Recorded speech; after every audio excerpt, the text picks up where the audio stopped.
of keeping your heart from getting hard. Тэгэхээр хүнд хэцүү үед тэ бид нар энэ зүйлийг уншихдаа бас урам аваасаа гэж би хүсэж байна. Let me read it to you. За би та бүхэнд уншиж өгье. People are unreasonable, illogical, and self-centered. Love them anyways. Хүмүүс ямар ч шалтгаангүйгээр тэ ямар ч логикгүйгээр ерөөсөө их тэ хуваа хичээдэг, өөр дээрээ хичээдэг. Гэхдээ тийм үед ч хүмүүс тэднийг хайрлаараа. If you are kind, people will accuse you of selfish, ulterior motives.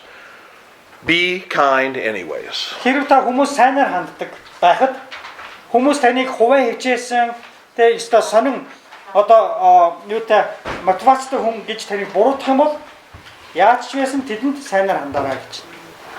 If you are successful, you win unfaithful friends and genuine enemies.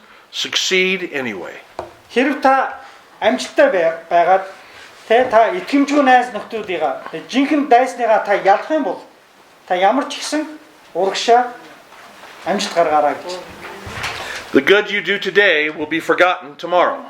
Таны хэн нэгэнд хийсэн сайн сайхан өнөөдөр хийсэн сайн сайхан зүйл Do good anyway. Гэхдээ та бүх зүйлийг сайнаар хийж өгөөрэй. If you are honest and vulnerable, people may deceive you. Хэрвээ та хүмүүст үнэж ханддаг, нээлттэй ханддаг байхад хүмүүс таныг тэ хуурам ихсэн бол гэхдээ та тэднэрд үнэж хിവэрээ үлдээрэй, нээлттэй хിവэрээ л үлдээрэй. Be honest and vulnerable anyway. Та тэдэнд ямар ч гэсэн нээлттэй үнэж хിവэрээ байгаарай. What you spend years creating, others could destroy overnight. Магадгүй таны бүтээн он жилүүдийн туршид бүтээн байгуулсан зүйлийг хэрв хэн нэгэн хүмүүс нэгэн шөнийн дотор устгах юм бол Build anyway. тэгсэн ч та барьж байгуулаарай. If you find serenity and happiness, some people will be jealous. Хэрв та аз жаргалтай, баяр хөөртэй байх үед хүмүүс танд атаарах юм бол Be at peace and happy anyway. та амар тайван баяр хөөрөө битгий алдаарай. People really need help but may attack you if you try to help them. Хүмүүс өөрсдөд нь хэрэгцээ байгаа мөртлөө та тэдэнд туслах гэж хичээх үед тэр хүмүүс танд руу дайрах юм бол Help people anyway. тэр хүмүүс ч гэсэн та тусламжаа битгий зогсоорой. Give the best that you have and it will never be enough. Та хэн нэгэн та байгаа бүх зүйлээ сайнаар зориул. Гэхдээ энэ ч хизээч хангалттай байхгүй. Give your best anyway. Гэхдээ та хамгийн сайнаа өг. You see in the final analysis, it is between you and God. Учир нь юу энэ бүх зүйлийн эцэст таны хийж байгаа бүх зүйл зөвхөн бурхан ба таны хооронд л болдог зүйл. It was never about just you and them. Яг тэгвэл таны хийсэн энэ бүх зүйл хизээч та болон тэдний дундах зүйл байгаагүй маа гэж. On the court, our job is to love the people that Jesus gives us. Тийм учраас бид нар өдөртөгч байх амьдралдаа бурхан бидэнд ямар хүмүүсийг өгнө бид нар тэднийг зүгээр хайрлая. Тэ? Ямар нэгэн шалтгаангүйгээр хайрлая. And whether they appreciate or not is not our problem. Яг тэр хүмүүс бидний хийж байгаа зүйл талархаж гин үү? Талархгүй байна уу? Байгсан зүйлийг нурааж гин үү? Тэ? Энэ бид нар чухал биш. The best basketball players do not play for the cheers of the crowd. Яг тэгвэл шилдэг тамирчид тэ сагсчид хизээч тэ эсчэн тэр танхим сууж байгаа хүмүүсийн төлөө тоглодгоо үсттэй. They play for the love of the game. Тэд нар өөрсдөө тэр тэ тоглолтыг хожихын төлөө тэмцэж байгаа. And they play for their teammates. Тэд нар өөрсдөө багийнхны төлөө тоглодог. Түүнээс суугаад ингээ хашгирж байгаа хүмүүсийн төлөө хизээч тоглох. And they play for their coach. Тэгээд тэд нар өөрийнхөө дасгалжуулагчийн төлөө тоглодог. That is the job of being a Christian leader. Энэ бол удирдагч бидний хийх ёстой зүйл энэ юм аа найснаа.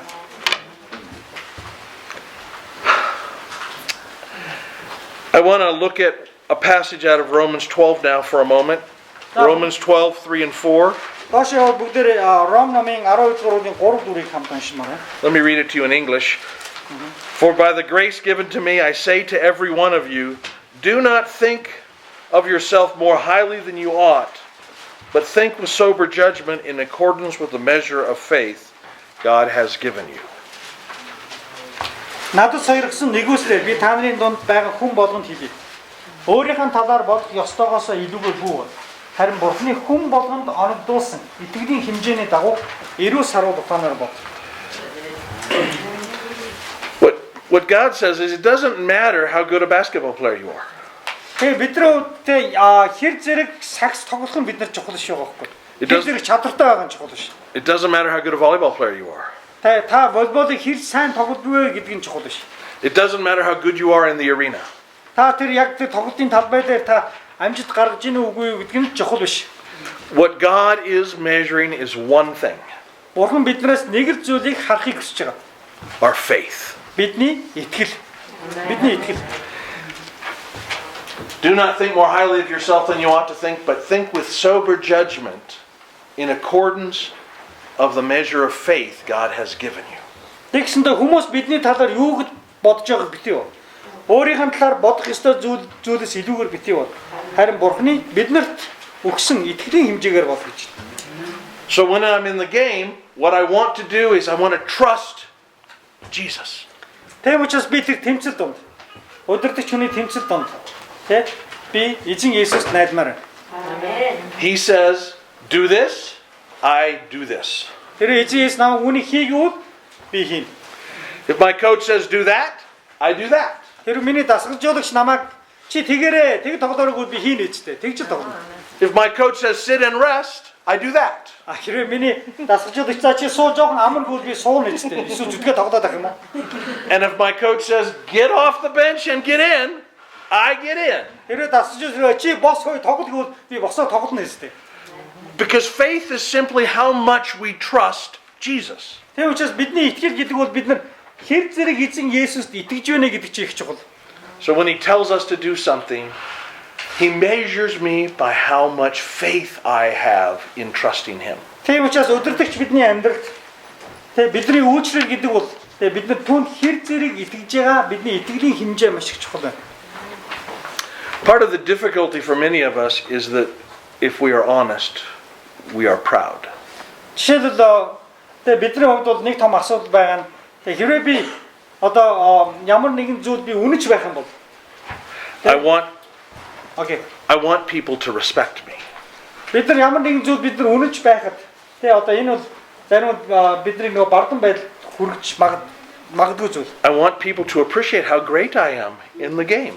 Жишээлбэл бид нар хүмүүст өөрийгөө айгүй харуулах гэж хичээдэг. Би энэ тоглолтод хэр зэрэг тоглож байна уу? Хэдэн оноо авч байна уу? Би ямар сайн байна уу? But God hates show-offs.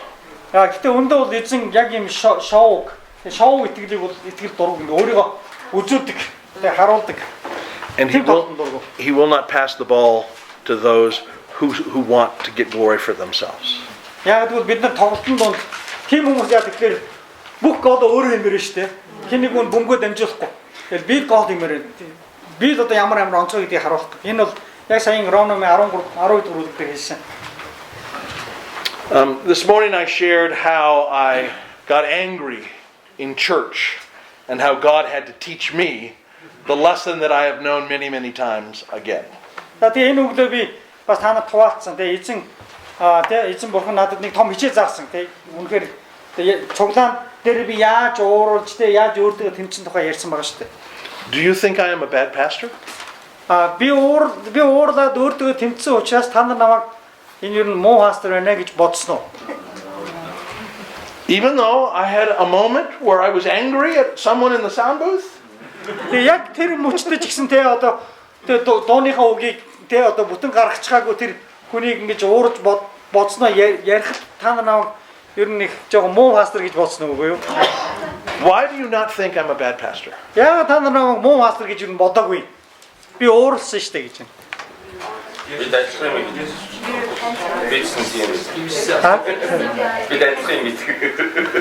We also do the same thing. Yes. We all do the same thing. We all have lots of Jesus and then less of Jesus. Яа бид нар бүгдээрээ адилхан. Бид нар заримд амар дүүрэн Есүстэй, заримд бид нар амар жоохон Есүстэй гэдэг гинэ. Бидний амьдрал тийм үед их байдаг. In fact, when I shared that story with you, you actually identify with me. Яг л би тэр түүхийг ярихад та нарын ихэнх нь надад ч гэсэн тийм асуудал байдаг гэж бас бодсон баг. And it makes me a better teacher.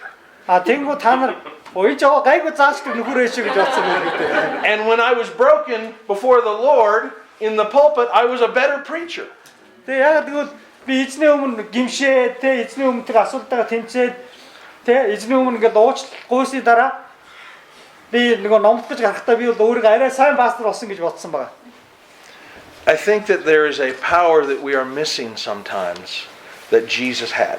Яг тэгвэл эзэн Есүс түрүүний уншсан Луг 2 дугаар үлдээр уншсан шиг эзэн Есүс байсан нэг тэр гайхамшигтай хүч чадлыг бид нар зарим үед ингээд дутуу аваад байгаа юм шиг. Тэр зүйлээр бид нар дутаад байгаа юм шиг байна. And that power was vulnerability. Тэр хүч чадал бол бусдад нээлттэй байх юм. Jesus was vulnerable. Есүс амьдрал бол бусдын өмнө нээлттэй байсан. When they come to arrest him in the Garden of Gethsemane, Эзэн Есүсийг хүмүүс Гетсемен дээр барьсан. Гетсемен цэцэрлэг байхад барьсан байгаа. Peter pulls out his little sword. Тэр үед яасан бэлээ? Петр нэгэн сэлэм сугаж аваад нэг жижигхэн And he cuts the ear off of one of the servants. Тэгээд тэр ясаг дээр нэг зарцсан чихийг нь зүссэн байгаа. And what does Jesus say to Peter? Тэр үед Есүс Петрд юу гэж хэлсэн бэлээ? Peter, I could call down angels from heaven in legion.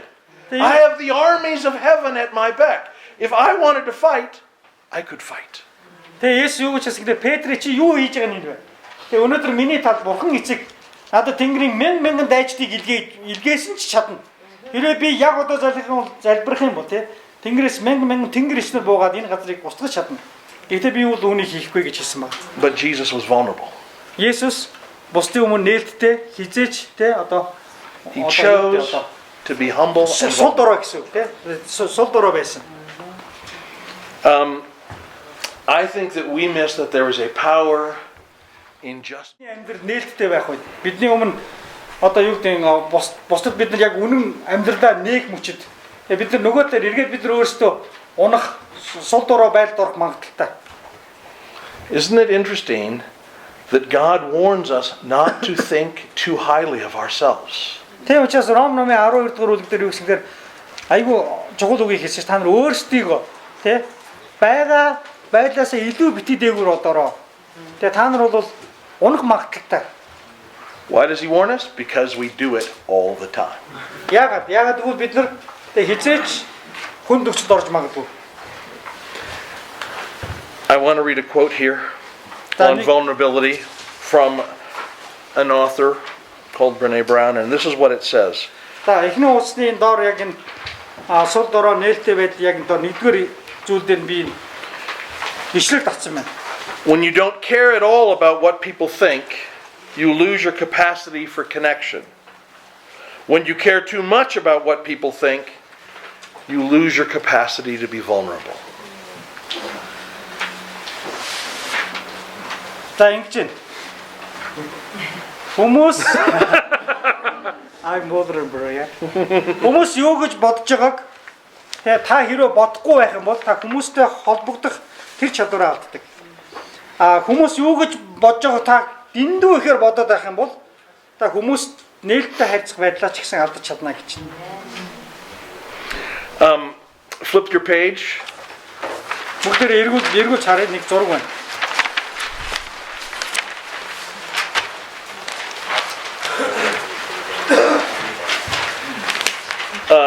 On that page is a picture of Michelangelo's David. За энэ нөгөө эртний Ромын юуны үеийн нөгөө дундад зууны үеийн нөгөө баримлчин юм бэлээ сайн нэрийг хэлсэн. Тэр хүний Давид хааны тухай юу байна? Хөшөө ч юм уу. They help you a lot. Yeah. Especially with the names. David is in Florence, Italy. Full-size statue. Тэгэхээр энэ бол ерөнхийдөө Давид хааны дүрсэлсэн тэгээ одоо яг нөгөө баримл яг бүтээн хэмжээний баримл гэж байна. I only show you the top of the picture because the bottom of the picture he is naked. Яг л би энэ баримлын талыг харуулсан. Яг л доошоогоо бол энэ баримл бол асуудалтай гэж. And Michelangelo is trying to show this moment where David has taken off Saul's armor and stands naked with just a sling and 3 smooth stones. За тэгээд энэ баримлын утга учир нь юу гэхээр нөгөө Библийн түүхэн дээр байдаг шүү дээ. Нөгөө Давид нөгөө Филистийн хүнтэй нөгөө том баатартай байлдахын өмнө нөгөө Саулын нөгөө нэг хоёрд дуулгыг өмсдөг тийм үү. Тэгээ хоёрд дуулгын дэндүү том байсан учраас тайлж хаяад тэгээд яг нүцгэн гэтээ нэг нөгөө дүүгөр 3 чулуутай. Let me read you the passage out of 1 Samuel. Нэгдүгээр Самуэлийн 17 дугаар үгээс би уншиж. Then Saul dressed David in his own tunic. He put a coat of armor on him and a bronze helmet on his head. David fastened on his sword over the tunic and tried walking around because he was not used to them. I cannot go in these, he said to Saul, because I am not used to them. So he took them off. Then he took his staff in his hand and chose 5 smooth stones from the stream and put them in the pouch of his shepherd's bag, and with his sling in hand approached the Philistine. Тэгээд Саул Давидыг өөрийнхөө хувцсаар хувцлаж толгойд нь хөр дуулгаа өмсгөж бид нь цэргийн хуйгаа өмсөв. Ийм юмтай явж үзээгүй Давид Саулын хуйгны гадуур Саулын элдийг бүсэл зүгээд алхах гэж ордов. Давид Саул тандаж сураагүй учраас би үүнийг өмс явж чадахгүй нэгэд өмсгөлийг нь тайлжээ. Тэр өөрийнхөө тайгийг гартаа авч горгноос өөртөө 5 мүлгэр чулуу шиж аваад өөрийнхөө авчсан хурганы ууданд хийж дүүгээрээ гартаа бариад өнөөх Филист хүн рүү явлаа. What we sometimes miss бид нар зарим нэг зүйлийг ойлгохгүй явдаг. Is that David is naked when he goes to battle. Тэ яг Библийн түүхэн дээр яг тэр тухайн үеийн одоо нөгөө соёлд үед тэгээ Давид тэр Филист хүнтэй байхдаа нүцгэн явсан баг. Хувцсгүй. He has had on the king's armor, the best armor that can be made. Тэр яасан гэхээр өндөө бол хааны тэгээ хамгийн сайн чанарын дээд чанарын хэмжээний хоёрд дуулыг бол өмсч үтсэн. He's had on the king's robes, the most beautiful robes that can be made. За мэдээж тэгээ хаан хүний хамгийн гайхамшигтай тансаг сайхан хааны хоёрд дуулаг тэгээ нүмергийг өмссөн байна. But what he realizes is that this is not him. Харин яг энэ өмсөх үедээ Давид юу мэдэрсэн гэхээр Давид өөрөө биш юм шиг санагдсан. So he strips down to nothing or to just a little cloth. Тэгээд яасан гэхээр Давид бүх зүйлийг тайлаад тэгээд гарсан. And he goes to battle. За тэгээд тэр тулаанд нүцгэн явсан маа. David has only one thing clothing him. That is his faith. Тэр Давидын үед бол яг жинхэнэ ганцхан өмсгөл байсан. Тэр бол түүний итгэл байлаа гэж. Amen. I don't need this armor of the king. I have my God. Надад энэ хааны хувьд бол хэрэггүй. Надад бол эзэн байна. You wonder if the Philistines laughed at this skinny Palestinian boy who comes out to fight almost completely naked. За та нар бодлоо тухайн үед филистичүүд ямар өндөр том дайчд байлаа те. Гэтэл тэр цаанаас нь байлах гэдэг нэг жижигхэн одоо Палестин хүү те хург одоо ишигээ хариулдаг хургчин туранхай тэгээ чээж нүцгэн. Тэгээ нэгэн дүүгэртэй хүн бацаа монголоор тулдах гэж ирж байгаа байхгүй. Maybe they shout down, "Skinny boy, go put some clothes on." Магадгүй тэд нар бас ой бацаанаа чи ядагдаа дээгүүрээ юм өмсчилдөө. You will fight our best warrior with nothing? How is that possible? Энэ дэлхийн хамгийн хүчрэг баатартай чи муу нэг муу хургчин бацаа юундаа тулдах гэдэг чи яаж тулдна гэж бодсон юм. But David knows the truth. Харин Давид тэр жинхэнэ үннийг мэдсэн. He is not really naked. Тэр бол үнэндээ нүцгэн байгаагүй. He is clothed in the power of God. Тэр харин Бурхны хүч чадлаар өөрийгөө хувцалсан байсан. And as the sling begins to spin, Тэгээ тэр үед яасан дээр дүүгүүр эргэлдэж ихсэн. and the stone is thrown, Тэгээд тэр дүүгүүрнээс чулуу мултарсан. all those in the stand stop complaining. Тэгээд тэр үед яасан бүх нөө гомдол гаргаж ирсэн хүмүүсүүд ингээд амаа ангаж зогссон. And the giant in front of him Харин түүнээс өмнөөс нь тэр том баатар ир. falls to the ground as dead. Тэгээд нүрээрээ түүний өмнө тэг газар шааж унсан маа. I think sometimes we as leaders want to dress ourselves up so we look pretty. Тэгээд зарим үед өдөртөгч нар өдөртөгч бидний амьдралд тэгээд бид нар ямар нэгэн хувцаар өөрсдөө гоёх гэж оролддог. We want to show everyone how big our armor is, how strong our helmet, how big our sword. Тэгээд зарим үед бид нар хүмүүст те яг өөрсдөө харуулахыг бид нар одоо хичээдэг. Тэгээд ямар том хоёрд дуулах хүмүүс ямар хүчлэг ганган тэг хуц хонор хоёрд дуулахтай ямар том сэлэмтэй ингээд харуулах гэж оролддог. I think what God says is, take all that off and trust me. Харин эзэн юу хүсэж нэхлээр тэр их найдаж байгаа зүйлүүдээ тэр их том хуйг дуулга те өөрийнхөө өмсөн зүйлүүдээ тайлж зөвхөн надад найдаарай гэж эзэн хэлдэг. I think when we are vulnerable and we trust God, He uses that to join us to our people and to slay big giants. Яг бол хизээ бид нар сул дорой байна. Тэгээ хизээ бид нар хүмүүсийн өмнө нүцгэн байна. Тэгээ хизээ бид нар тэр тулаанд хүч шалгалгүй сул дорой байна. Тэр үед эзэн биднийг ашигладаг. Patrick Lencioni is the #1 business consultant in America.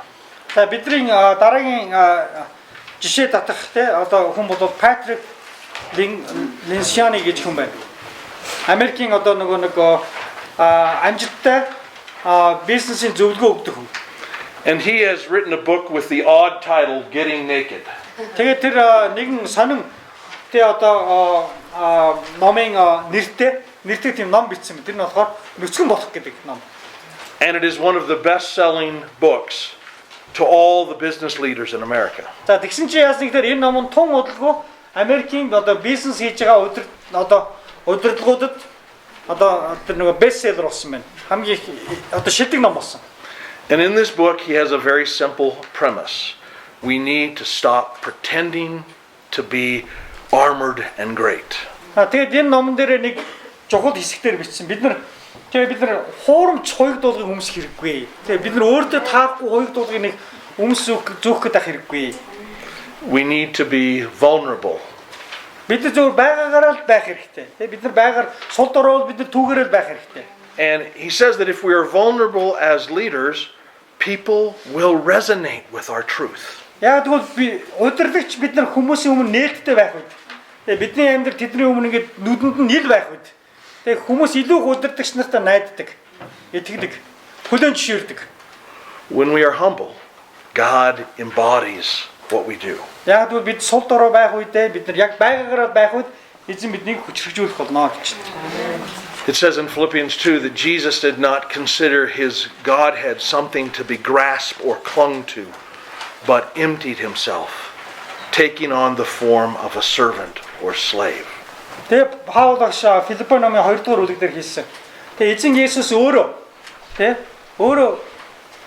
бурхан байсан боловч бурхантай байх тэр тэмцлээ орхиж бурхантай байх тэр хүслээ орхиж бидний дунд хүн дөрөөр ирж даруу болсон юм а гэж байна.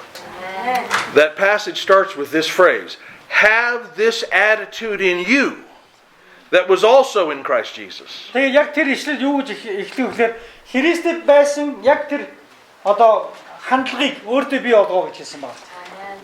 Are you willing to be vulnerable? Are you willing to be honest? Та нар тэг хүмүүст нээлттэй тэг хүмүүс өөрийгөө байгаагаар харуулах тийм хүсэл бидэнд байна уу?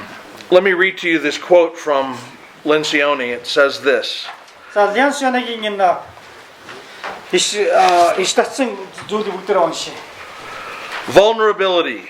It is one of the most undervalued and misunderstood of all human qualities. Without the willingness to be vulnerable, we will not build deep and lasting relationships in life. That's because there is no better way to earn a person's trust than by putting ourselves in a position of unprotected weakness and demonstrating that we believe they will support. Тэр одоо орчуулна. Бага байдлаа ил гарах гэсэн үг шиг юм заяа. Та одоо таны яг бага байдал чи хүмүүс өмнө ил байх гэсэн үг заяа. Энэ англи үг. За та яг байгаагаар амьдж байгаагаа хүмүүс өмнө ил гарна гэдэг бол хүн төрлөختний түүхэнд тэг хамгийн их одоо үн цэнгүү тооцогдсон тэг хүмүүсийн ойлгохгүй байдаг тийм зан чанар. Учир нь та өөрийгөө нээж тэг сул дороогоо хүмүүст одоо харуулах хүсэлгүй байх нь бид нар хүмүүстэй одоо насан туршийн гүн гүнзгий харилцаа тогтооход саадуулдаг гэж байна. Учир нь хүмүүсийн одоо итгэл найдварыг одоо өөртөө бий болгох тэр зан чанар бид нар ямар ч хамгаалалтгүй сул дорой үед тэ яг тэр бүх зүйл итгэл найдвар биднэрт ирэх болно гэж. Гэхдээ бидний эргэн тойрон байгаа нийгэм биднийг тэ ийм сул доройгоо илэрхийлэхийг хизээч хүсдэггүй. Харин үргэж хүчтэй, өөртөө итгэлтэй Тэгээ дайчин байхыг биднээс шаарддаг гэж байна. I'm not saying that we need to be naked in front of all the people in our lives. За мэдээж энэ нүцгэн байна гэдэг нь бид нар хүмүүсийн өмнө ингээд шалтан гэсэн үг бишээ гэж байна. Тэр нүцгэн байна гэсэн үг биш. That would not be pretty. Энэ бол мэдээж сайхан зүйл бишээ. For some of us, that would be very, very not pretty. За бидний хувьд бол ялангуяа над чиг хүнд бол энэ бол их гоё зүйл бишээ гэж байна. But what I am saying is that there is a time for us to take off the armor. Гэтэ өнөөдрийн энэ хичээлээс би юу гэж хэлж байгаа гэхээр зарим үед бид нар зүгээр тийм дөөрэмд хувцас өмсгөлөө тайлж хиймээр байгаа байхгүй. Дүр хэсгээ болиё гэсэн үг юм. And to be vulnerable. Тэгээд та зүгээр байгаагаараа ил гар. Байгаагаа хүмүүст харуул. Та ундаг бол ундгаа харуул, тий? Та алддаг бол алдгаа харуул. Энэс юунд найдын гэж байна. Ер нь гол ярина заа. And to be humble like Jesus. Тэгээд эзний өмнөг дээрээ даруу бол. Би ийм л хүн юм чи одоо тий? Ингэж алддаг ундаг гэдэг хүмүүс харах хэрэгтэй гэж. So I've told you that the life in the arena is not going to be easy. It wasn't easy for Jesus and it isn't going to be easy for us. За би хэлсэн. Ер нь амьдралын дунд тэр тулааны талбар. Тэр тулааны талбар бол амаргүй байдаггүй. Тэр амархан байдаггүй. Эзэн Есүс амьдралын тэр дарамтны дунд өсөж тэ эзний таалал мэрэгүү ухаан дотор өссөн өнөөдөр бид нар ч гэсэн яг тийм амьдралаар амьдарч байгаа. But if we are to love people like Jesus loves people, we have to love them anyway. Гэтэ түрүүний бидний уншсан шиг тэг ямар ч үед яаж байсан хүмүүсийг хайрлаа. Тэг яаж байсан бүгдээр хайрлаа. It's not about how they respond, it's about what God responds. Хүмүүс би хүмүүсийг хайрч хүмүүст үйлчлснээр хүмүүс надад яаж хариулах нь чухал биш. Харин эзэн надаас яаж хариулж эзэн намайг яаж харж байгааг нь илүү чухал юм аа. And what God asks us to do is to be bold and honest and do our best. Тийм учраас эзэн биднийг зоригтой байж тэ эзэн биднийг тэ байдаг чадлаараа байгаагаараа тэмцхийг эзэн биднээс хүсэж байна. My favorite character in all of the Bible. За би та нарт хэлье. Библиэр маш олон хүмүүсийн амьдралын тоо өгүүлдэг. Гэтэ нэг хүн би их дуртай гэж байна.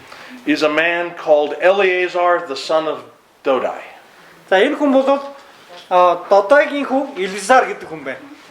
How many of you love Eleazar, the son of Dodai? За Додайгийн хүү Элизар хайртай хүн байна уу? Most of us don't even know who he is. Бид нүндээ энэ хүн ямар хүн байсан бэ гэдэг мэдгүй хэрнээ яагаад гараа өргөд байна гэх. Many pastors don't even know who he is. Энэ олон пасторууд Элизагийн тухай нэг сайн сандгүй. But he was one of David's mighty men. Гэхдээ энэ хүн бол Давид хаанд байсан хамгийн хүчрхэг ирчүүдийн нэг нь байсан гэж. There were almost 2 million soldiers in David's army. Давидын хайрамд ер нь эрдэмтэд юу гэж үзсэн гэхээр 2 сая цэрэг байсан гэж үздэг. Давид хаанд 2 сая цэрэг. And there were 30 elite warriors. За тэгээ 2 сая цэргүүдийг болохоор 30 бааtruуд удирддаг байсан. But there were only 3 mighty men. Тэгээ 2 сая цэргүүдээс 30 шилдэг баатар, 30 шилдэг баатараас 3 шилдэг жанжин байсан байна.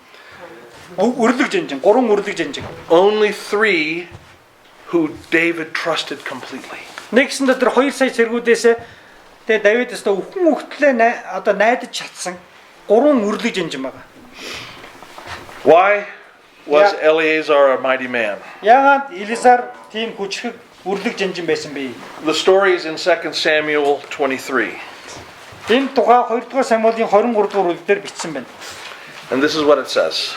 Next to him, 2 Samuel 23, 9 and 10. Next to him was Eleazar, son of Dodai the Ahohite. As one of the 3 mighty men, he was with David when they taunted the Philistines gathered at Pasdammim for battle.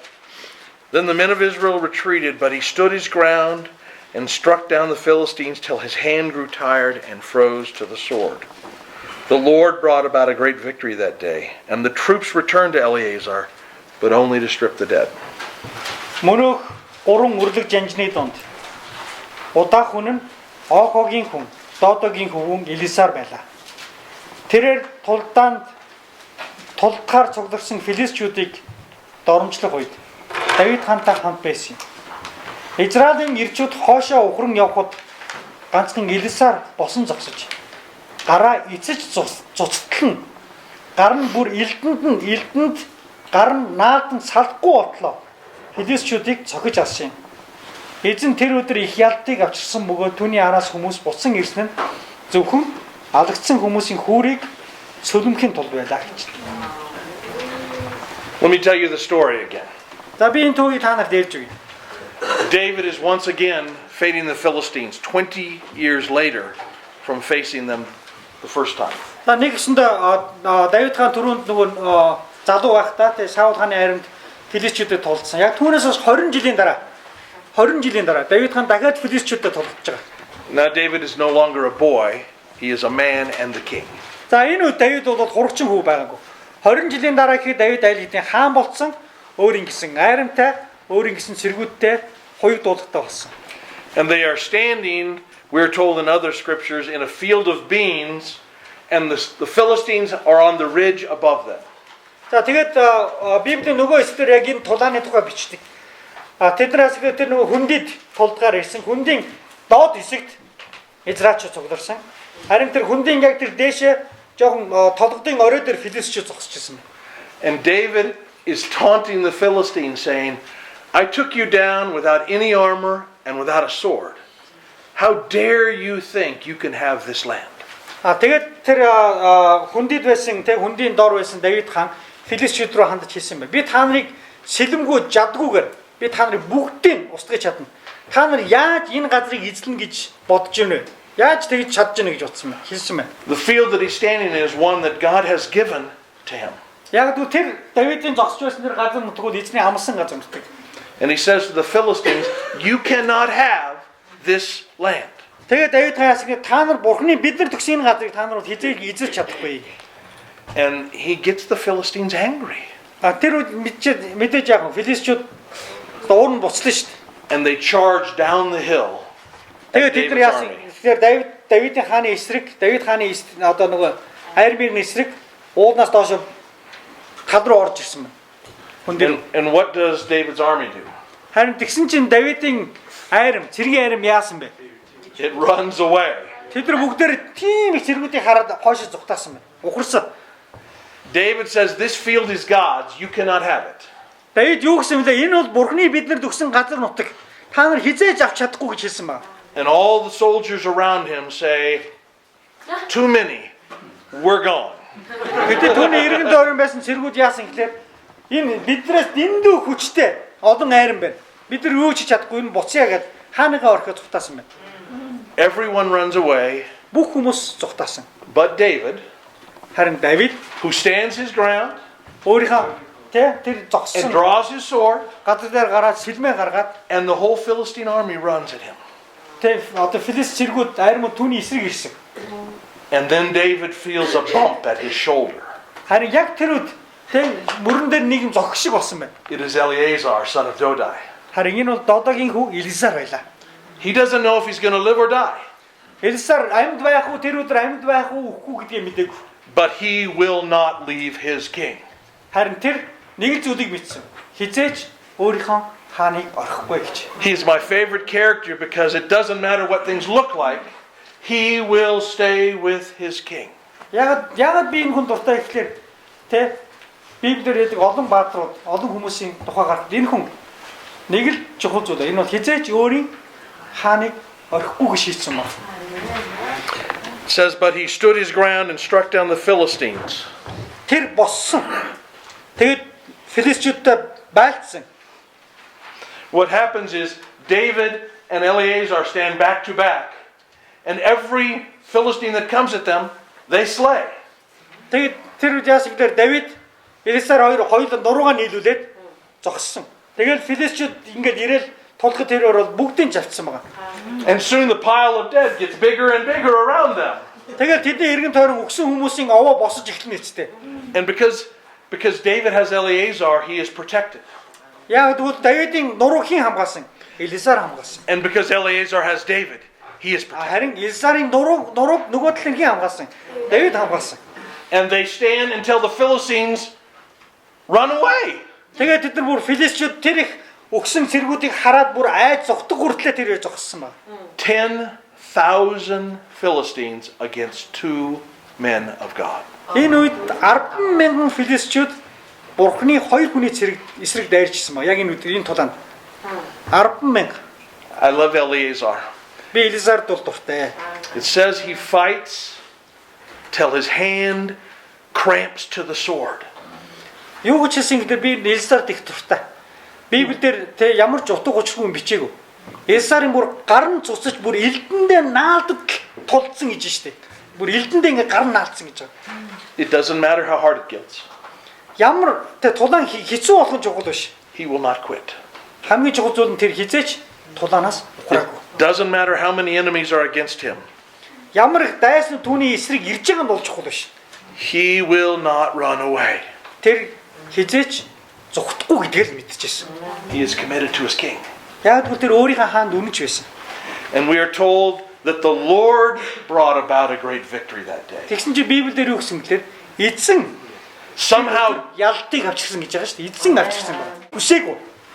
Хоёрхан цэргийн жанжны төлөө Бурхан тэр өдөр гайхамшигтай ялтыг авчирсан байна. the Lord brings about a victory. And finally, when the Philistines have run away or are all dead, the rest of the army comes back. Тэгээ ясагдаа магадгүй тэр өдөр чинь тулдсан. Тэгээ магадгүй ихэнх цэргүүд нь өгсөн байх, магадгүй ихэнх нь айгаа зүгтаасан байх, дийлэхгүй юм байна гэж бодоод тэр үжаасан гэхлээр нэг араас нь ажиллаж ирсэн Израильчууд эргэж ирсэн.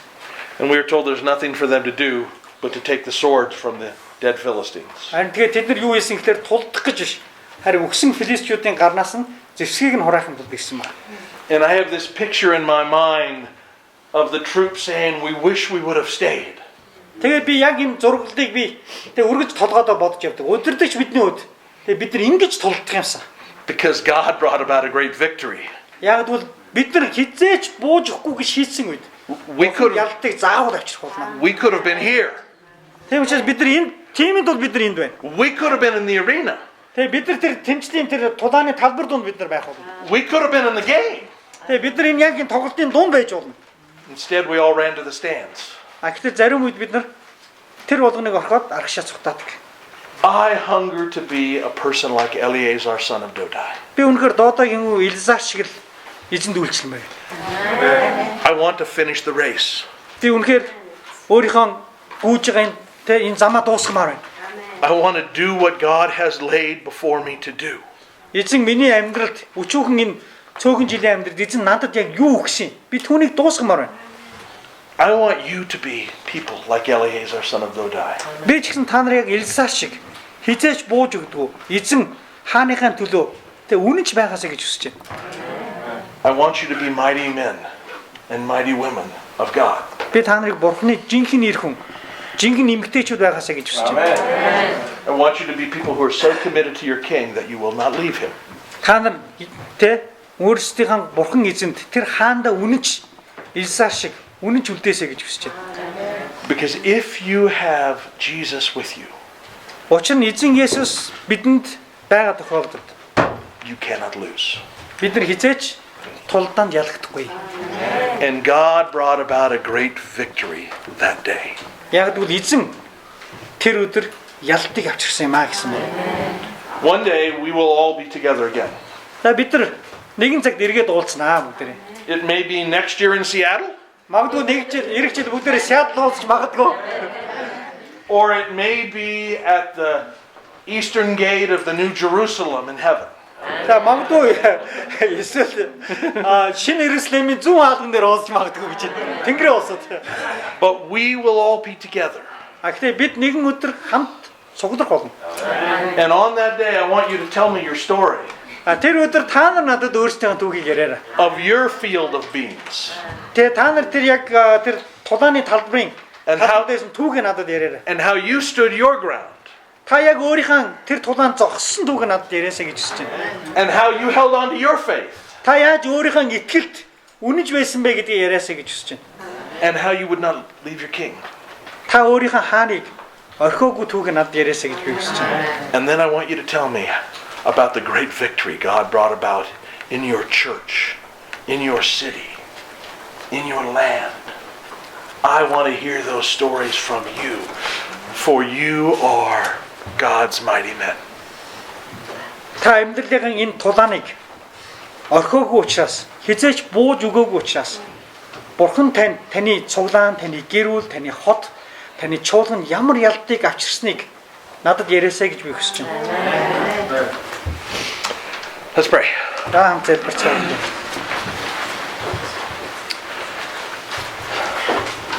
We have such a hard time as leaders being vulnerable. Эзэмнээ бид нар сул дорой байх үедээ бид нар ямар хүнд хэцүү байдгийг бид нар мэдэрч байна. And yet David was willing to be vulnerable before Goliath. Эзэмнээ Давид хаан ч гэсэн эзэмнээ тэр Голиатын өмнө сул дорой нүцгэн байсан. Because he had his faith. Гэтэ түүнд итгэл байсан. And Eleazar was willing to be vulnerable before the Philistines. Гэхдээ Элизар тэр олон мянган филистчүүдийн өмнө сул дорой харагдчихсан. Because he had his king. Гэхдээ түүний хажууд түүний хаан байсан. Lord, we have our king and we have our faith. Эзэмнээ бидэнд итгэл байна. Бас бидний хаан та бидэнд байна. And we desire to live for you.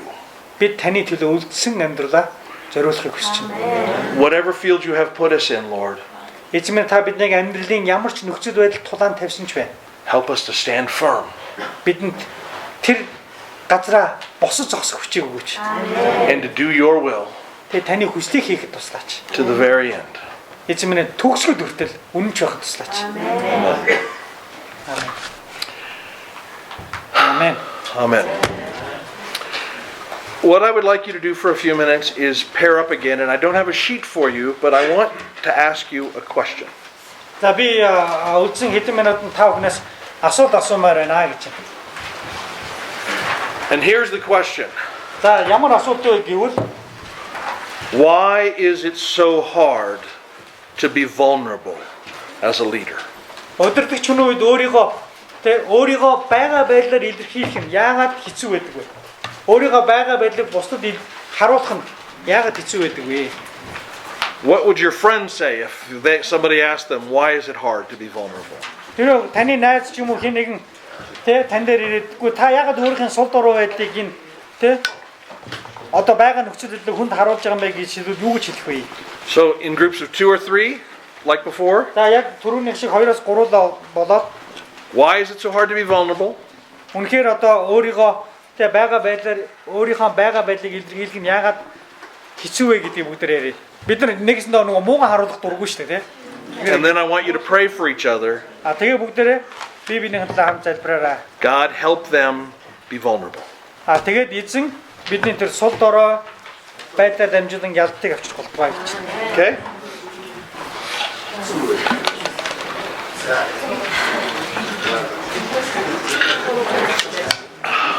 Thank you. That's a powerful story. Isn't that a great story? So great.